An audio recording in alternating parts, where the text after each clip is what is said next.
I first saw Korine at Gothic Cat Festival #3, which happened online in May, and I was really impressed and checked them out. And they've been releasing singles for their upcoming album, The Night We Raise, which comes out on Friday the 4th, which, hello to the future, that will have already happened. So I'm very happy for future me and future everybody else, because it's going to be an amazing album, and I'm super excited. Here to talk to us about the album and the history of the band and anything else we can come up with to talk about, it's Morty and Trey from Korine from Philadelphia. Hello and welcome. Hi, thanks for having us. No, thank you What's so much. up? It's really good to see you.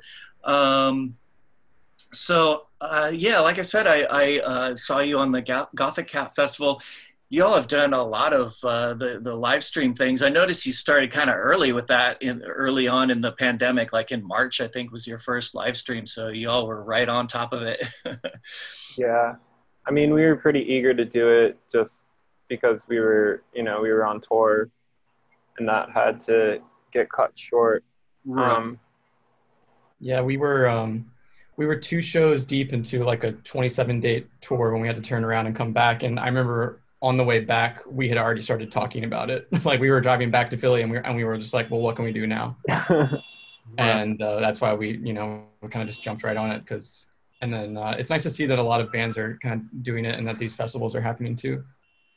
Yeah, it is. A lot of them are for benefits, raising money for good causes and stuff like that. And it's keeping us musicians busy too. So that's a good thing. And it's good for your fans too.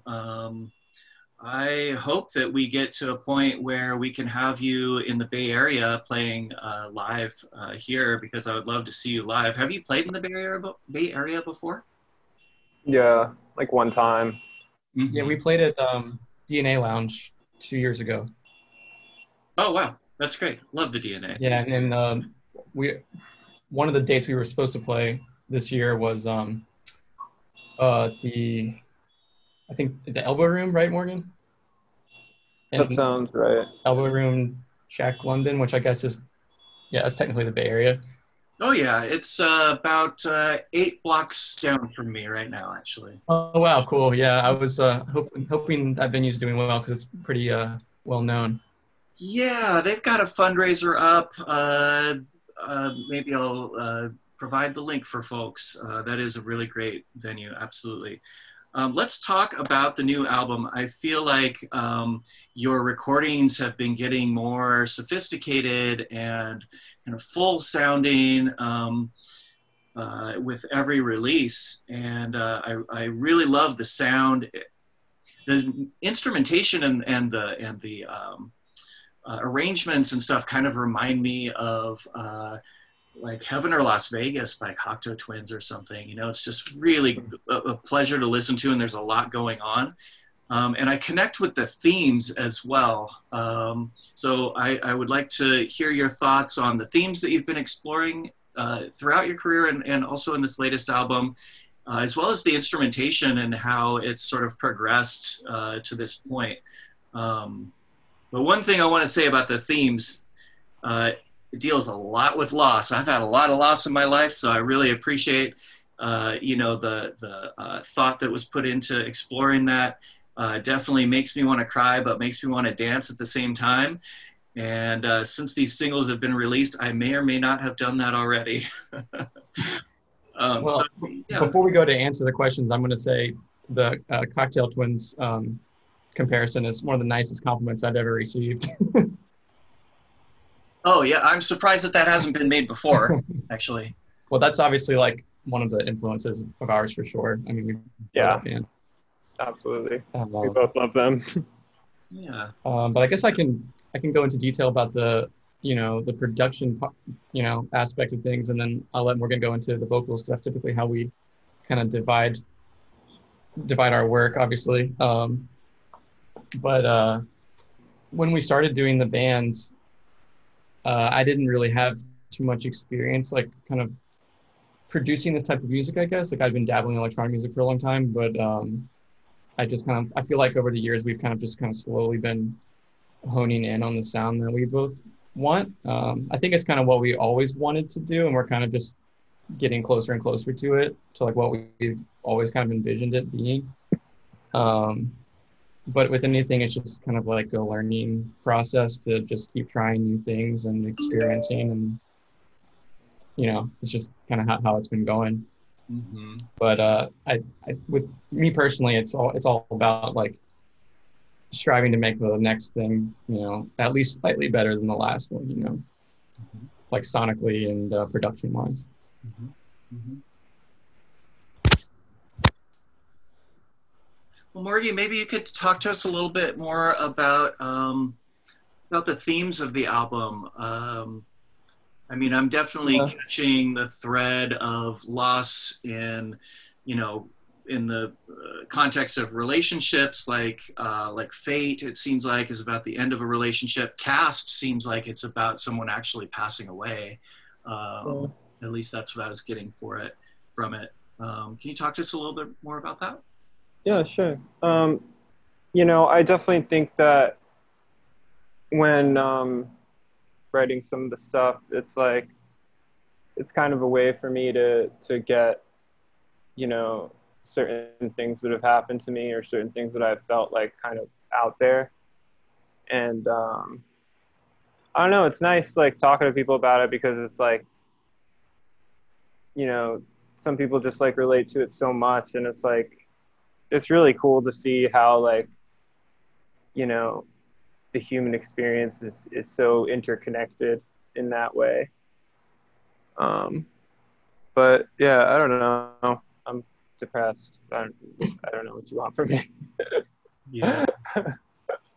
Well, I know songwriting can be pretty cathartic in a lot of, in like normal times. It can kind of help you work through things. But do you think that the introspective type of themes and that you explore have helped you prepare for the pandemic and sheltering in place and the fear of becoming sick and potentially, passing away, or people close to you passing away?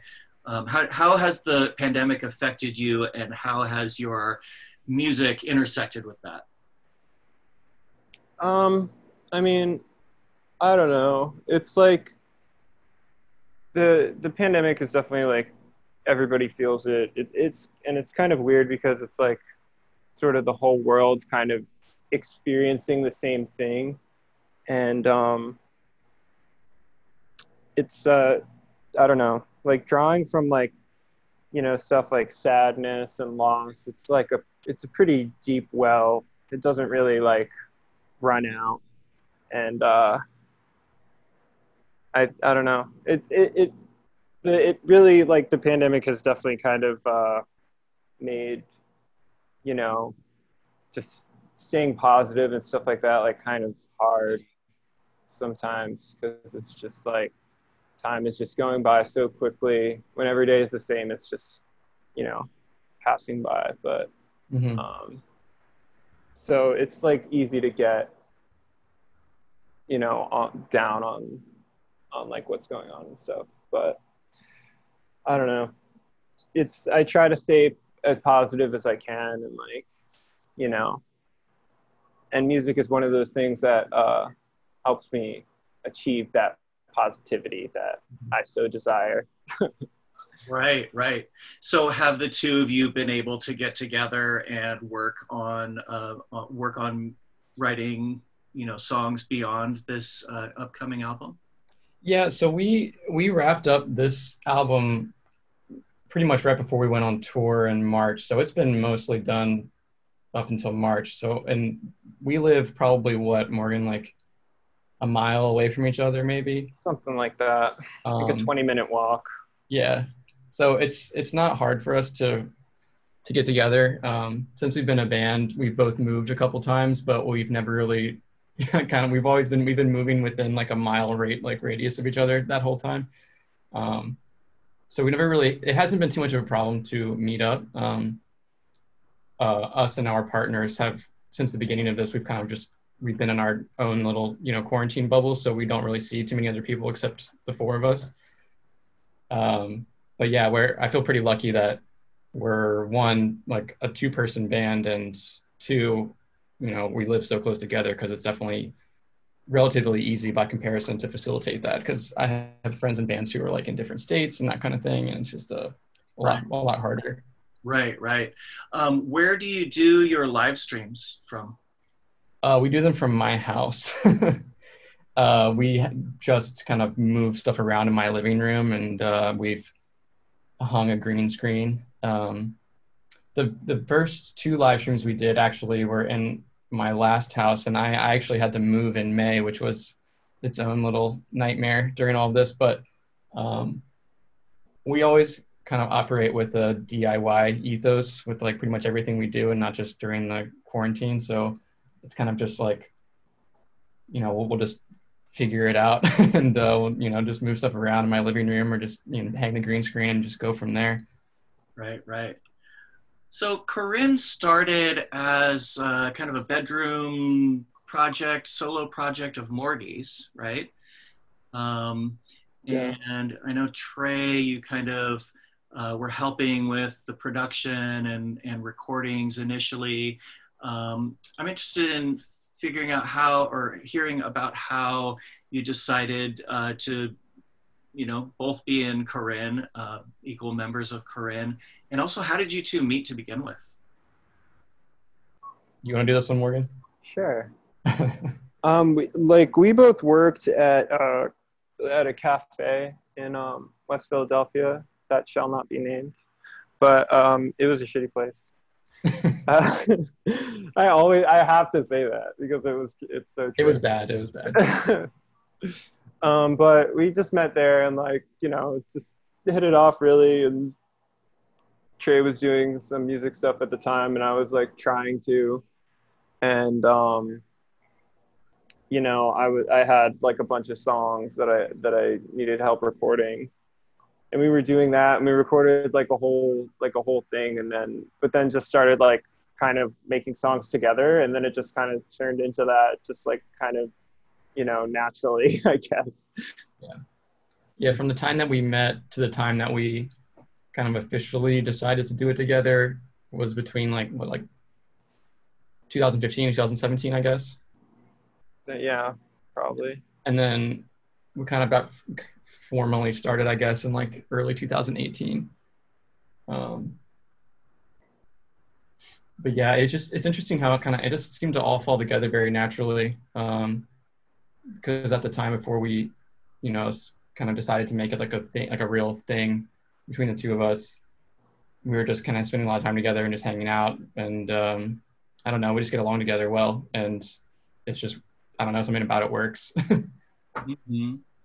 And Trey, I know you come from an electronic music background and were doing stuff by yourself as well. Did that seem like that was kind of winding down and maybe was one of the reasons why you were motivated to team up with Morty? Yeah, for sure. In like 2015, 2016, I kind of was just experimenting with a lot of different things and trying to figure out what I wanted to do, and started taking like, production stuff more seriously. And so it was a nice opportunity for me to work with someone else to like record them. And then I've always been into that like synthy, I guess like retro sound with a lot of stuff, and always had like a spot for like 80s music, but I never really dabbled in it. And it just, like I said, it kind of all just fell together really naturally. And I feel like we've had to struggle for sure, but none of it has felt like forced. I feel like we've had to struggle through like figuring out what do we want to do, but it always seems to kind of like flow nicely. And we haven't really had too much of a hard time like making songs. Right, right. And Morty, what was the initial impetus for starting to make music on your own to begin with? Had you made music with other people before, or what's your background as a musician? I played a lot of guitar, and I played in like a punk band, and then I briefly did some stuff with like this other metal band, but I was always like kind of writing music by myself. And I started to get into electronic music because I didn't really want to like rely on like a band to like go to practice or to like fucking be there on time or whatever. So I just started doing it all myself. But yeah, I don't know. I Right. wasn't like I wasn't like I don't know, expecting to like do anything like with it. I don't know. Yeah, at the time that we started this, neither of us were really seeking out a band situation. I think both of us had pretty much written off like being in a band at all, and had kind of both kind of Exactly. resolved to be self-reliant, but then it just kind of happened anyway. Well, for seemingly falling into something, it sure feels really intentional. You know, I mean, you have even though your sound has progressed somewhat from your earlier recordings, you've got a solid sound throughout your entire, career over the last few years. Thank It's you. awesome. I just love it. Thank you so much. Thank Yeah, you. for sure. So, future events. I know you're kind of working on a live stream that might happen in a couple of weeks, but Yeah, so we have the one for the album drop, which is on the 4th, which, as you said, is in the future from when this is airing, or in the past, rather. right, right. But we are also doing one, or trying to do one, probably within the next 2 weeks, just to accommodate people in time zones. So, we have fans in Europe who don't want to get up at 3 or 4 in the morning to watch it. So we're going to try to do one like earlier in the day, our time, to accommodate that. So if anyone's watching this, just that's like a TBD to be on the lookout for. Right, right. So it's you that's organizing it. So follow you on Facebook and all of that stuff. Yeah. I mean, we always post about this kind of stuff on. I feel like we're most active on Instagram, but we post on Facebook and everything. Right, Instagram. Okay, sounds good. Yeah, I'll definitely provide all the links to our viewers for all of those things. Cool. Great. Well, that seems like a pretty good place to end it. Thank you so much for joining us, and congratulations on the new record. Thanks so much for Thank having you us. so much. All right. Take care. You too. Thank you.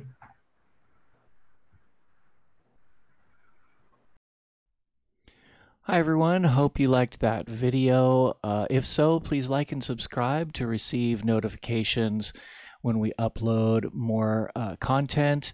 New Music Mondays is a live stream show every Monday from 7 p.m. to 9 p.m.